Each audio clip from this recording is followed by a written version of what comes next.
Hey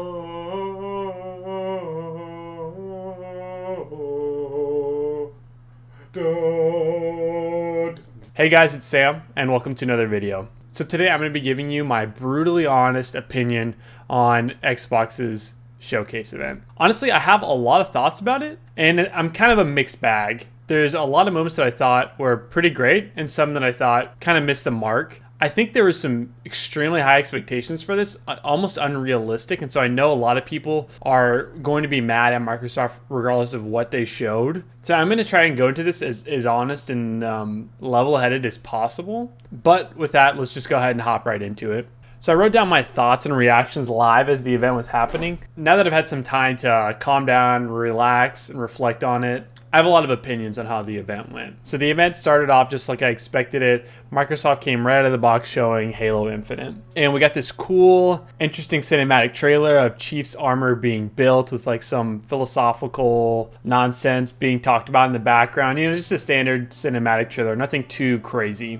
And then right after that, we are shown the home screen of either Infinite or the demo page. And then they proceeded to start. I guess first I want to start with the good, because I do have good and bad thoughts on the Halo trailer. Starting off with the good, I am fairly interested on what this story is about. 343 has come out and said that they see this as a spiritual reboot for the series. You don't need to do any research. You don't need to have played any previous games to understand this one. They see it as a good starting point for new players. And so with the story that we've been given so far, I'm pretty interested in it. We saw in the trailer this brute chieftain that's a part of the Banished. I never played Halo Wars 2, and I hear that gives a lot of background to the story of this. From the trailers and kind of the characters and dialogue we've seen, I'm relatively interested in the story. There's nothing that's like blowing my mind, but for that aspect, I am excited. Another thing that really stood out to me was the new guns, the gameplay, the sound too. We see Chief use this badass grappling hook to pull like a plasma tank to him and throw it on some grunts. During that moment, I was like, this is pretty sick. Like, I thought the grappling hook was cool. I think it's a cool logical addition for Chief. We didn't see a lot of ADSs, not a lot of sights being aimed down on except for the DMR, which is pretty standard. So maybe that has been removed. I know you could kind of aim down with the assault rifles in Halo 5, and that wasn't my favorite, but I kind of accepted it. They had, of course, the epic Halo music playing in the back, and it, you know, I'm not gonna lie, it was giving me goosebumps. I was getting excited and I was buying into the hype of the trailer. And I thought the game looked good. For a current gen console game, I don't want to go too much into my negatives yet. To me, it looked fine. I've seen screenshots of like the gameplay at like 120p screenshot, just making it look as terrible as possible. And you know, maybe it's just looking bad because it's a demo and they're going to do some last minute tweaking before the game's release, but definitely looks like it was built for the console that came out in 2013. And 343 has come out and said that they're going to release like a ray tracing update later along in the Xbox Series X life cycle. So who knows, maybe in a year after the game comes out, it's going to look beautiful. But as of right now, it's not blowing anyone's mind. I loved hearing the grunts give their like classic dialogue, and you know, you saw the little suicide grunts. I think one even was like thrown at Chief, or it was like flying in the air with 2 plasma grenades. I thought it was funny. There's a lot about the trailer that got me excited, is what I mean to say. And at the end of the day, I think I'm a person who's going to enjoy this game. I enjoyed Halo 5, although I can clearly say it is objectively the worst Halo game. I still had a fun time with it. I thought the multiplayer was a lot of fun too. So I understand where people are coming from, saying, you know, doesn't look next gen, and they don't know if it's going to bring in old fans who have given up on the series or bring in new ones. There's still a lot of potential to bring in more hype, bring in new fans, but that about sums it up for what I thought was good about the game. Now, what I thought wasn't so great about the trailer. And like I touched on earlier, the clear thing is the graphics. There's so many screenshots online already and snippets of how the game does not look good. I have to agree with the majority of people. It does not look like a game that is designed from the ground up for the next gen consoles, or is really utilizing all the teraflops of the Series X. It doesn't look like that great of a game. But I will say this, graphics, as many of you know, do not define what is a great game. The best looking game I've ever played is The Last of Us 2, and I know just mentioning that name gets some of you guys' blood boiling because you hate the game so much. So safe to say that graphics is not going to define what is a great game and what isn't. Halo 3, which doesn't look too far off from Halo Infinite, is a fantastic game, and it is nowhere near where graphics are at nowadays, and it still holds up. Graphics a big issue. They showed Halo for 11 minutes of a whole hour-long showcase, so a sixth of the showcase is a large chunk of it, but it did feel like there was stuff missing, and I wish we would have seen multiplayer, but I guess they're trying to save some of their big guns for their later showcases, which I've already seen that the next showcase is rumored to be in August, which would be pretty awesome, but we'll see about that. I've seen some articles already. 343 intends for Halo Infinite to be a new platform of gaming, and it feels very Destiny-esque. It feels like they have no intention of making another Halo game. Like, there's no Halo 7. Halo Infinite is going to be their platform, as they say. And that is a little worrisome for me. A lot of fans just want a great campaign, a great multiplayer, and that's in a great Forge mode. And that's really what would sell consoles when it comes to the next Halo. And so this whole platform, it does give me some worry. I will be honest. I'm not going to automatically hate it because I think there's potential for having a platform with a game as a service that has new campaign, new DLC, and they are upgrading the game as it goes on. I think there's potential for that to be awesome. I will say, like I said, it's giving me some apprehension, and we're just gonna have to keep a close eye on how this evolves. But overall, I am excited for Halo Infinite. I know that might be a controversial thing to say right now, but I'm not gonna lie to y'all. When I was watching it, I was excited. I was hyped. I am for sure gonna play this on day one. Does it look like a next-gen game? Absolutely not. I'm not going to make that argument. I don't think anybody else is either, unless they're delusional. But it was just the nostalgia was getting to me. The sounds, the guns were crisp, hearing Chief talk, the environment, and the villains, like the classic Halo enemies. I'm excited. I think the grappling hook can add a new flair. And the fact that it's coming day one free with Game Pass is a huge selling point for me. And I'll talk a bit about that more later. Honestly, after Halo Infinite, nothing got me as excited as that way the showcase started, and from that point on I was a little disappointed, and I'll talk about why I'm not as disappointed as other people, and I'm still pretty excited, but was still a little let down. A lot of what we saw after Halo was just more cinematic trailers, and from everything that Microsoft was saying, that they understood that was a big mess up from their last showcase, and yet we still just saw more and more cinematic trailers. Another thing is we got like no release dates for some of these games. A lot of them, have me excited, and I think there's a lot of potential for these games. I think State of Decay 3 could be an awesome game. I know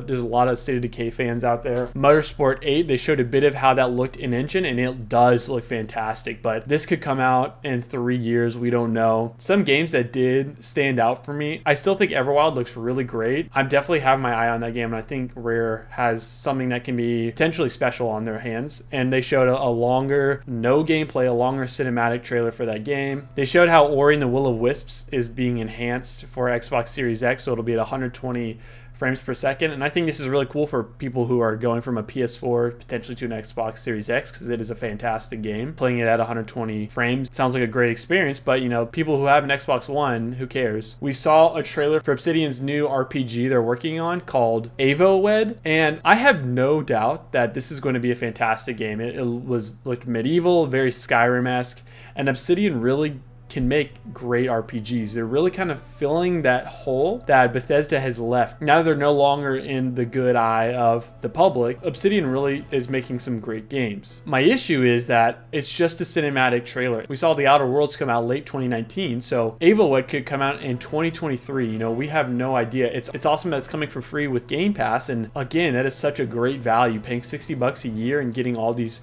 great looking games day one, but with no date and just a cinematic trailer, it's like, I want to get excited, but I can't. I have to wait so long. They started talking about Hellblade 2 later, but they literally showed nothing. They just replayed the cinematic trailer that we saw from the Game Awards. So I was just like, nothing to get excited about for Hellblade 2. We saw more of Psychonauts 2 with a trailer that included Jack Black making a song. This is another game that I am actually very excited for. This is another highlight of the show for me, but we've seen it come. We've already seen gameplay for Psychonauts 2. The thing that disappoints me is it's been pushed back to 2021. This was initially supposed to release in 2018, and this would have been a great game to have as a release with the new console. You know, Halo Infinite, Psychonauts 2, that's a very compelling, diverse games to have on a console's launch, but it's been pushed back. Although I still thought it looked great, and I'm okay with games being pushed back in order to have better gaming industry workplaces, but just being honest, seeing that pushback disappointed me a little bit. We also saw that all of Destiny 2 with all the DLC and the new expansion is coming to Game Pass, which that's pretty great, honestly. I haven't played Destiny 2 since, gosh, I can't even remember the name of the DLCs, but I played the original game. I played maybe the second DLC because I kind of bought into the hype, and I haven't touched it since. So I'm hoping that as it's coming to Game Pass, one, now that Bungie's no longer under Activision, and two, now that it's free on Game Pass, that it's going to be more new player friendly. And I'm not gonna lie, I will probably check it out. That's a cool addition, even though I know that probably didn't excite too many people. We saw Stalker 2, which I don't know anything about, but from what I can see online, it seems like there's a lot of fans of the original game, which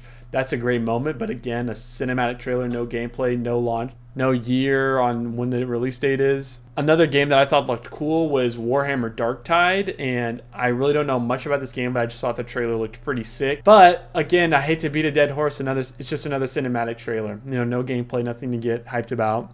One game that was another highlight for me was The Medium. It's that horror thriller game that they showed at the event late in May. And we actually saw gameplay for this. We saw how you can switch between two dimensions, and it's kind of like a mystery thriller game / horror. While I'm a wuss and cannot really stand horror, since this is on Game Pass and I think it looks awesome, I will check it out. I'll download it, try and play it despite me being such a weenie. I think this speaks to a lot of people who are fans of horror games. I think they're interested in this, and I think it was a great moment for the show.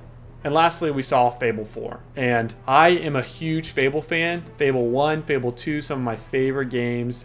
I even like Fable 3 a lot. When we saw this trailer, it was literally like a 15-second cinematic, and pretty much felt like everybody and their mom knew that this game was going to be announced at this event. But the fact that we got such a small cinematic trailer with no date is just a letdown for me. Playground Games makes great games, and I think there's a lot of potential for this to be an awesome game, but it's hard to get excited about a 15-second cinematic trailer that really doesn't show anything. I think this is going to be a great game, but in terms of this whole event, it kind of ended off on a sour note for me. I'm just being honest. I love Fable. I've talked about how I'm a big fan of the series, but a 15-second cinematic on a game that is potentially could steal the show is a letdown. Now, I know I've been hitting some negatives, and I want to come back and end this on a positive note. If I am a consumer and I'm deciding between two consoles, between the PS5 and the Xbox Series X, what a lot of people are forgetting, if you're watching this video, you know, you're more than likely a big fan of gaming. You're more than likely you own multiple consoles, maybe even a PC. You're not the casual gamer. And who makes up the majority of the gaming market is the casual gamer, the player who buys one console, picks up 2 games a year, is playing Fortnite, Call of Duty, FIFA, those type of things, okay? If I'm a consumer and I'm buying one console, and I know that if I pay $60 a year for Game Pass, and I'm getting every single game that was shown at this event free the first day it releases, that's a compelling buy, guys. I'm not gonna lie. This is a great service, but I do think it is hindering some growth from Xbox. I know Phil Spencer said it's silly to think that the fact that they are developing games for Xbox One and Xbox Series X is not preventing games from looking their best. And while I'm not a game developer, I have really no clue what's going on the technical side of developing these games and how to make these games look graphically good. But I will say, seeing Halo Infinite, and the fact that Phil Spencer is really stressing how it's going to be played, you can play it on the original Xbox One and you can play it on Xbox Series X, and how what we saw, it did not look good. It's making me not believe his statement as much. They're really pushing this service of Game Pass, which you can play on the original Xbox One, you can play on the Xbox Series X, and you can play on PC, which is great. And I love Game Pass. It is great for consumers, and I'm a big fan of it. But I do worry now that after this Halo Infinite trailer that it might actually be preventing games from looking as graphically good as some other games. But overall, I'm still excited about the Series X. I think, like I said, getting all these games day one on Game Pass is awesome. It's great for Xbox consumers, and I'm still very excited for Halo Infinite. I think it's going to be a good game, if not great. It might have bad graphics, but that's not really a huge deal for me. And I don't think it's that big of a deal to a lot of gamers, despite I think it's just something that people are getting excited about, that they can trash on Microsoft for just another thing. Honestly, looking at the two events for the PS5 and this Xbox July event, I still have to give the edge to PlayStation. Despite the fact that I'm so excited for Halo, games like Ratchet & Clank, Spider Morales, Horizon 2, and Demon's Souls, that's what's getting people excited. And I can understand their excitement. None of those look as good as The Last of Us 2, but they do look more next gen than what we've seen from Microsoft so far. So that's going to do it for my video, guys. I hope you guys enjoyed. I'm interested to hear, what are your thoughts? Did you enjoy the showcase? Did you think it was a huge miss like a lot of other people did, or did you actually enjoy it like I did? So that's going to wrap it up, guys. I hope you all have a great one, and I'll see you in the next video. Peace.